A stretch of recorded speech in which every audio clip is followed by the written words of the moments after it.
Hello everyone, welcome to Under the Wing. I am your host Andrew Wingard, and I am extremely grateful that you are sharing your time with me today. I am excited that I get the opportunity to share with you the experiences and stories from all walks of life. Gather around and let's begin.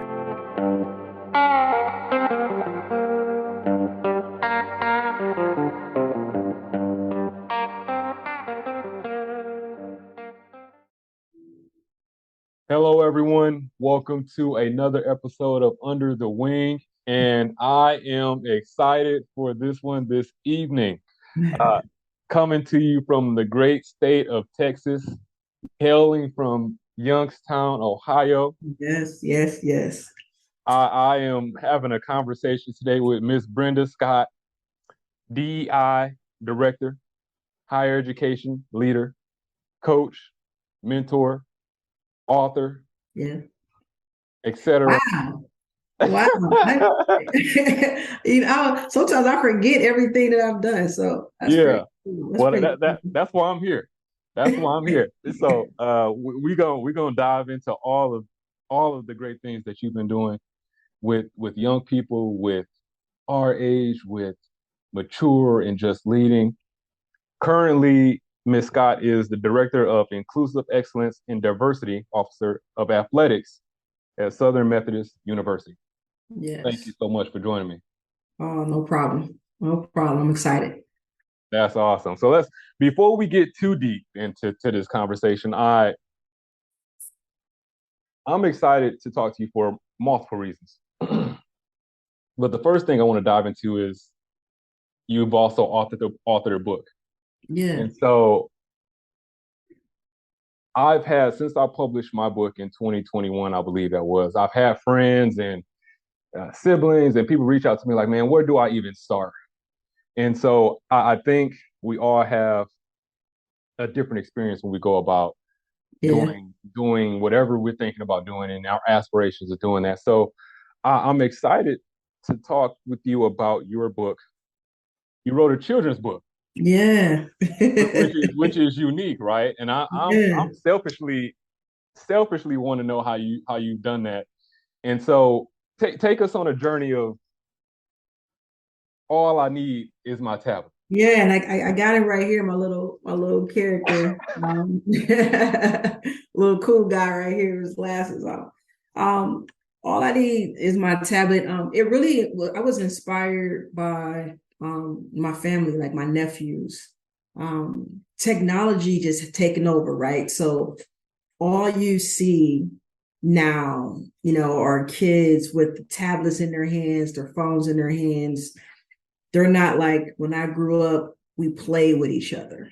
We're outside. We can't wait to get outside. We can't wait to go and play, whatever it is, freeze tag, hide and seek, basketball, football, whatever, jump rope. Now they're just so like zombies on these phones and tablets. And I'm like, I'm going to write about that. I've been writing poetry since I was in middle school, but I write it for myself. Yeah. No one has ever read my poetry. So I have poetry that When you goes, say no, not even your closest people. no, Mm. no. One poem that I let out, it actually got published. I turned it into my teacher, and it was about my pastor. And I was 15 years old, and that poem is published. It's like young poets of America. I still have that little book, that they sent me. And I thought it was pretty cool. But I write poetry just to release my feelings and my thoughts, and I keep it for myself. Yeah. But the book, um, I was just inspired by them, so I just started writing, and I like a moral to the story. So with this book, really the moral to the story is it's a boy who enjoys his tablet more than anything else, right? Mm-hmm. Blocks out the world. But then he realized, by the end of the story that that tablet can't replace his family. Yeah. He realized that. So he put that tablet down so he can regain the attention of his parents, regain the attention of his other siblings because they were shutting him out. Like, you just need your tablet. So we're not involving you in these things. So I just hope, I wanted to do something and I wanted to, put a moral to the story, where kids can say like, it's fine to play with your tablets and your technology, but, family time and your friends is way more than, than the virtual reality stuff. Yeah. No, you said something right at the beginning that pulled at my heartstrings, and it was I wrote it for myself. Yeah. That, take a moment and why, because we, as you mentioned, this digital age of sharing, hmm right? You wrote this book for yourself, even though you shared this story, Yeah. but you just mentioned the poetry has never reached anyone. No. I want to, why is that? Because I think that's powerful. Yeah, I mean, for me, words are powerful. Yeah, Words are very powerful. One word can change someone's day. It can change someone's week. And when I write, my emotions just tend to just come out on paper. It's a whole lot better sometimes. You get the things that I want to say, and when I used to write a lot of the poetry, or you're again, I started in middle school all the way up through high school and college, so you're transforming into this young being. You're yeah. coming into the world, you're figuring things out, and you're exploring. So I put it on paper. It was my safe place. Oh yeah, So that oh that yeah, was that was for me. I was a way that I was able to, I want to say, talk to myself, but encourage myself. I'm also a very spiritual person, so it's a way for me to express myself to God as well. mm, Um, and He hears it, He sees it, yeah, and that's all that mattered. So that's why the poems never got out to anyone, because they were just really for me. yeah. And the reason I guess that hits me so close to home, as people would ask me, why did I write my book? And to be honest, I think that's my answer. I really truly wrote it for myself, and I still go back to my book, and maybe there's something that I need that day Yeah, that is honestly, maybe it's not for nobody else. Maybe it was just for me, right? And so I can go back and look at something that happened in 2010, or a story or something to connect that with. So yeah, that's huge. That is yeah. huge. And I mean, and the crazy thing about it is that I've been sitting on it, because you had asked the question like a lot of people know where to start. And I've been sitting on the concept and idea of writing a book for many, many years. And I Mm, just sat down one day and was like, I want to publish this. I have more yeah, written. I have another one is really like I would say, I hate to say self-help books and stuff like that. I want to say right. like more of a an encouraging book that I have written, not published yet. Hopefully it will be, for young people.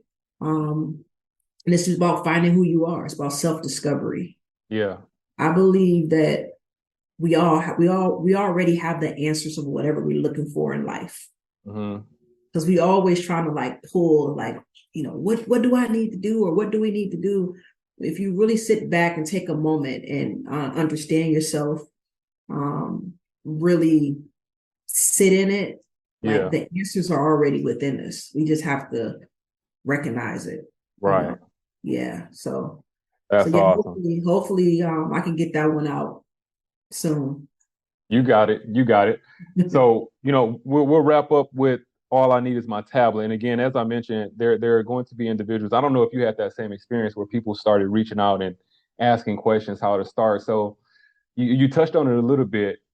Do you have two to three, I guess, things that you would say for someone that's interested, or like, man, I really want to tell a story, or I want to tell my story, or I want to tell a children's story or something from my past, are there two to three things that you would say, Yeah. here's how you can start?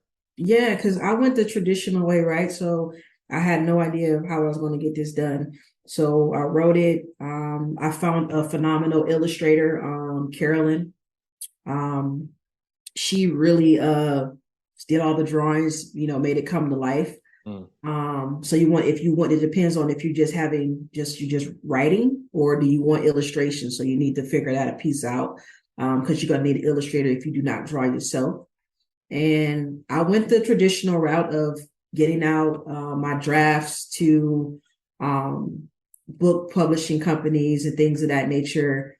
But it's all about timing. It's all Right. about what's now, what's happening. And I just didn't know. And I was getting rejection letter after rejection letter, like, oh, not right now, not at this time. This is a good concept, but we're looking at something else. And I'm like, well, what's another route? Like, I decided to self-publish. So I self-published my book with Book Baby.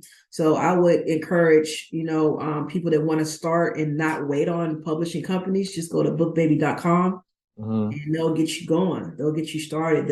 They did all of this, putting it together and making sure that, everything copywritten and all that, bookbaby.com, Okay. just to get it going.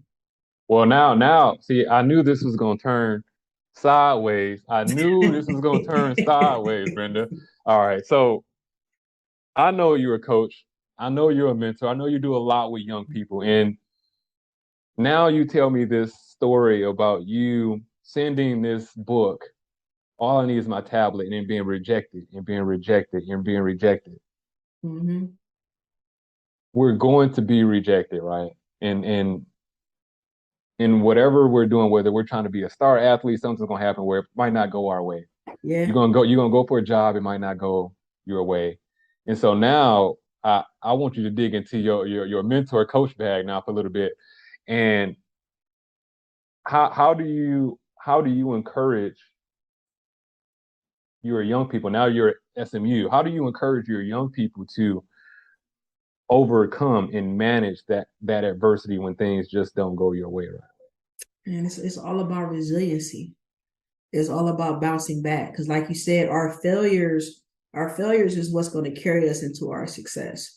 Yeah, Um, we really can't experience the real power of success unless you experience failure. right. Is because I now once I get success, I know what that feels like. Like I know because I've been rejected, I've been told no. But I tell people, don't be afraid to, you know, and then I'm learning this too, and I'm starting to take more. Just jump, like Yeah, just do it. Like the only thing that happens, somebody can tell you no, but all right. it takes is one yes can change your life. Everything. One yes can change your whole life. So I got all these no's with my book, and I decided to do it myself. And I haven't even really pushed it because again, I did it for myself. I did it for my family and the young people that I was serving. But the thing is, like, somebody can see this book and like, oh wow, this is amazing. I want to, get this for my school, my company. Like, it can grow into something even more than I can ever imagine. But if I would have been discouraged, because it was a Yeah. lot of letters, it was a lot of no's. I would have been discouraged and been like, man, this is just not working. Because I Right. look at other work, I'm like, my work is just as good. Like my book is just as good. I have a great moral to the story, and but it's just about resilience. I tell my young people, you gotta try and you gotta bet on yourself. Yeah. So I believe in betting on yourself and being confident in what you're doing. And if you have that conviction, it's gonna work out. And Yeah. all it takes is one yes. All it takes That's is one. it. Yeah. That's it. And I think sometimes we get lost in the many no's and being a fundraiser, I know I can get lost in that myself. So that's Yeah. that's powerful for me. Hearing you say that now I'm kind of encouraged a little bit because I know that's all it's gonna take is that one yes One. from an alum or a friend who's interested in helping our students. And I'm like, man, and all I do is count the no's sometimes. Stop. Stop. Yeah. Stop doing that. Because you take that one yes, man, and that one, it could be that one could take over for all the no's. That one gift is like, oh, well, I did my job for the year off of one yes. Exactly. So keep moving. Oh my goodness. See, you feed me, man. You feed me. Wow. All right. All right. Enough with me. Let's jump into your path, your journey. Yeah. You're at SMU working with the students there. Kind of take us on a little bit of a journey of how you got to where you are right now. Wow. Youngstown, Ohio kid, man. Anybody know anything about Youngstown? Youngstown, small city, impoverished city, a lot going on, really known for violence and things of that nature. Been through a lot growing up. Um, Experienced a lot of loss in my life, a lot of close friends, close family through violence and Mm-hmm. things of that nature. So when I speak of my journey, I'm just truly blessed to be where I am now because it could have Mm. went so many different ways. Right. Um, and I tell people the game of basketball, it goes back to the sport, really got me to where I am now. Mm. And that really just changed my life and it changed my world. But through the game of basketball, the power of relationships was that connector. So I started playing basketball, fell in love with the game. Back then everybody wanted to be like Mike. I wanted to be like Mike. Mike, I love LeBron, but hey, Mike is the GOAT, man. Mike is the GOAT. The OG. And I wanted to be like Mike. And at that time we didn't have WNBA. So I was, playing and trying to get to that level. I wasn't even thinking about college. It was just like the Right. NBA, that's so cool. And by the time I got in high school, I started focusing more and more on women's sport, the basketball college wise, but Pat Summit, Tennessee Mm-hmm. Balls.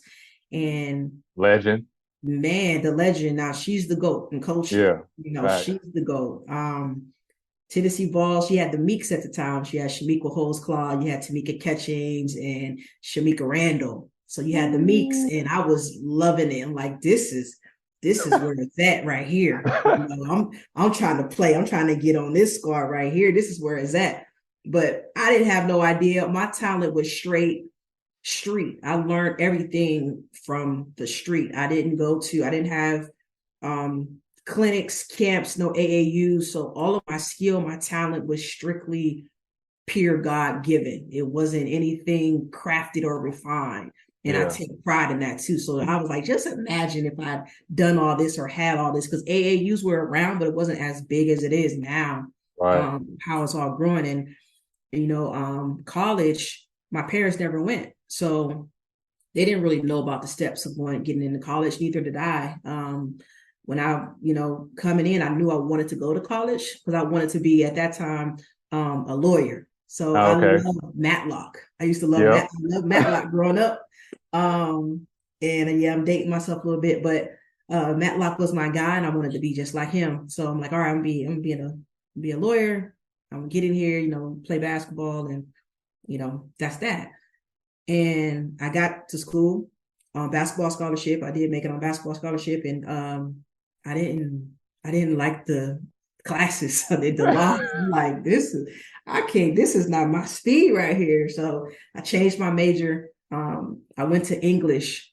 So I had a English major for like my first year, and then I switched it again to business.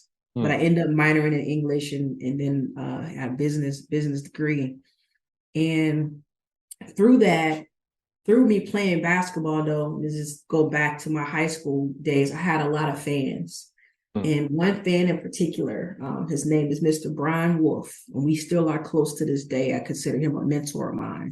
He was actually a principal at a suburban high school at the time, Poland High School, and we played them every year. So he come to games to watch. Yeah, he's watching his team, but he's watching me play because he was Yeah. just a fan of mine. And he followed me. He paid attention. And when I got into college, he still was a big follower, a big fan of mine. And as I went on with my career, I got out of college. Again, I went into business, thought this was something I wanted to do, and basketball pulled me back, and young people, Yeah. right? So I got into a program called the National Youth Sports Program. It was held at Youngstown State University, NYSP. So everybody would know back in the day, NYSP was huge in the city for ages 10 to 16 for our kids that were underserved and underrepresented in Youngstown. Packed. I mean, I was a coordinator there and I loved every minute. I think I did 5 summers with them. And I just loved everything about it. And that's where I really found my leadership skills. Okay. So Dr. Mentanen, she encouraged me and a good friend of mine. It's like we always had the worst groups. Like, all right, you two, you got that group, you got this. We're like, why aren't you giving me these bad kids? Like, you can handle it. You can handle it. And I could. Like, I could handle young people that considered to have attitude problems, or they just couldn't vibe with other people. When they got with my group, they were chill. Like, we were good. We had an understanding. They listened. They were respectful. And that was a leadership skill that I started to figure out that I was very good at. Like, I had the knack to get young people to be their best self. Yeah. And I loved it. So I wanted, like, whoever was the worst in camp, all right, give them to me. You was all in at that point. I was all in. So it's like, give them to me. So I learned a little bit about myself that I love that. Like, all right, I enjoy this piece. Then I got into the coaching part. I started volunteering at 19 at my rival high school. So my rival high school, ran high school. I started volunteering, 19, 20 years old, volunteering, just going. And I loved every bit of it.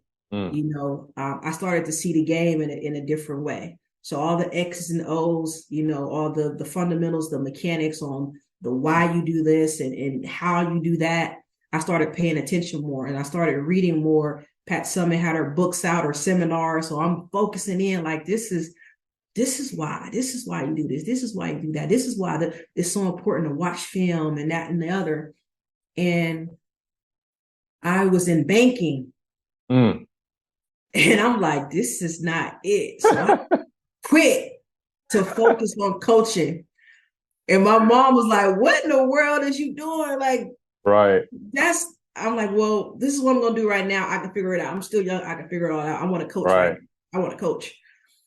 So got into coaching. The volunteer came into, like, you got a job. So I got, I'm part-time. Coaching is part-time. So I'm a coach. I'm loving it. I'm learning. And then from that, I got into nonprofit world, still working with young people, they call it at risk, or at-risk youth and things of that nature. And I started to build more rapport around the city. I worked for an organization called Flying High. And one thing that I'm really proud of that came out of that was a basketball program that I created called Rise and Shoot, which now I call it Beyond the Game. Okay. So Rise and Shoot was all about getting the young people that was, I will say, left out, forgotten, cut from teams, bringing them on my squad. So I had, in this particular league, we would have young boys from JJC. We will have, and that's the Juvenile Justice Center.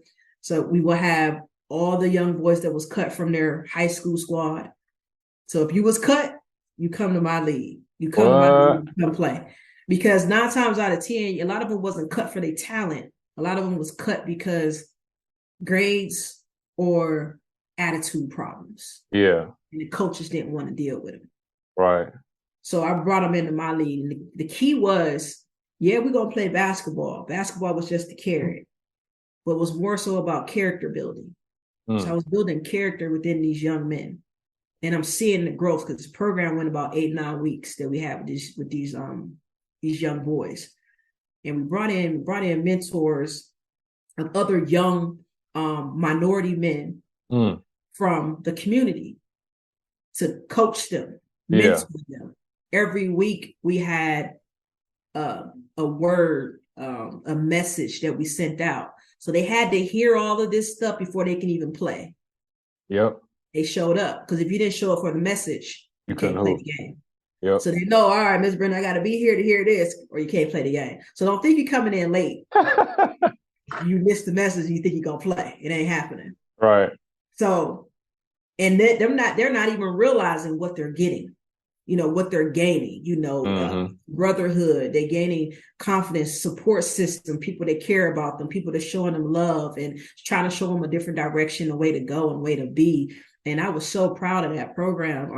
And it just blew up into Beyond the Game, where me and a good friend of mine took it into the schools. So now we were in the schools doing this, and it's still, to this day, hopefully I can, get it coming and get it happening out here in Dallas because it's so impactful, because it's really all about characters, building your character. So from that, this game, right, still the game of basketball, has taken me into different areas. Now I've met great people, and I'm able to, move along. And then I decided to move from Youngstown to Columbus. So I went to Columbus, Ohio. I lived there about 5 years, and I worked for an organization called City Year and another organization called KIP. Okay. And again, working with young people, helping change mindsets, change lives in different ways. And I get a phone call again 5 years later after I moved from Youngstown, and it was from United Way of Youngstown. And I'm like, I didn't apply for any job. Like, why are they calling me? So United Way called me. I turned them down like 2-3 times before I actually took, like, okay, let me hear what you have to say. So I get the call from the president over at United Way, and it's like we got a reference from Brian Wolf. Yeah. Brian Wolf, been knowing him since high school. He put in a reference of saying, hey, you need to hire her for your program. And at that time, it was for after school program for Youngstown Community School. And I had no intentions on coming back home, but I had my father with me at the time, and he was getting a little homesick. So I'm like, this could be a good deal. So let's go back home. We back home. I'm doing what I love, and let's see what happens. So I got into the nonprofit world on a bigger scale. I would become the director and grew that program within 3 years to 5 different school districts. Wow. And all from a guy that wasn't even your coach, though, right? He was just a fan. Wow. A fan. Wow. That's why I say the power of relationships, right? Exactly. So the United Way really just propelled things into a whole nother, stratosphere for me. And going back to relationships, I always work on professional development. So with me working with young people and families, I've done programs like Bridges Out of Poverty. So I'm a trainer in that. And I met some great people. And one of the people that I met was Carla. Her name is Carla Cordell, another influence in my life, where that relationship kept up. And I saw her, I presented at Youngstown State University on behalf of my after school program for United Way. She saw me speak. She came to me afterwards and she said, hey, we need you over here. You looking for a position? I'm like, you see me working. I got a position. I'm good. So a year went by, and I had decided to step down from United Way. Who comes up? Carla Cordell. Say, hey, I got a position for you at Youngstown State. I want you to come over. And it was just a perfect fit. So now I'm in higher education. I never thought I would be in higher education at all. Hadn't planned on it. This was my journey is not linear at all. But again, the relationships, because this wasn't something that I applied for. It wasn't something that I was seeking. It was all on the strength of someone knowing my work ethic and what I bring to the table, and saying, hey, I think you could be the right person for the job. So I get in at Youngstown State University, and work my way up there. I started off as the College Credit Plus coordinator, was working with all young people that's taking college credit courses in high school. In high school, yep. And then they come over to Youngstown State. So I moved over from there to first year student services. So now I'm in first year student services. I'm doing orientations for, all of the university, as well as mentoring for first gen students like myself. I was a first gen student, as well as students of color. Right. So now everything is like, starting to take shape, really coming together. And then I got moved into another department that's diversity, equity, and inclusion. And the thing was that is the head lady over there, Carol Bennett, she's just amazing. And the things that she has taught me in such a short period of time, I'm gonna take with me forever. Yeah. And what I realized, I ended up in diversity, equity, inclusion over here, but I was always doing that work. Right. I was always, trying to diversify with the young people that I served and with people that I served, always inclusive, right? So the basketball programs, bringing in all the outsiders, bringing them in to feel included, and the equity, like just making it an even playing field. Because these young people, they didn't have a fair shot. Right. So wanted to give them a fair shot. So by doing this work, I really realized I've been doing this work really my whole life. Yeah. Now it has meaning, and it has a clear focus, clear words around what I was doing my whole life. And coming to Dallas, I would have never thought I'd be in Texas. But that was something that,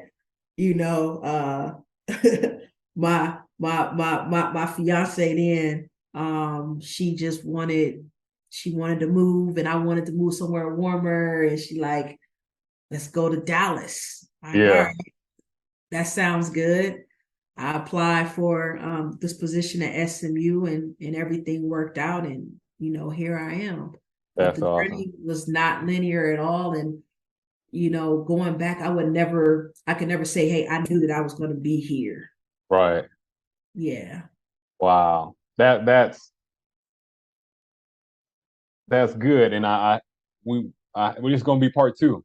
We got to do part two, right? And so I want people to have to come back to listen to this. I want to touch on the DEI for part two, right? Because I know you touched on it right now, and so now I'm excited to dive deeper into that. And so now, as we wrap up the interview, I wrap up all the interviews with the same question. Okay. And so I want you to take a little bit of time to kind of take this. And so as I close out,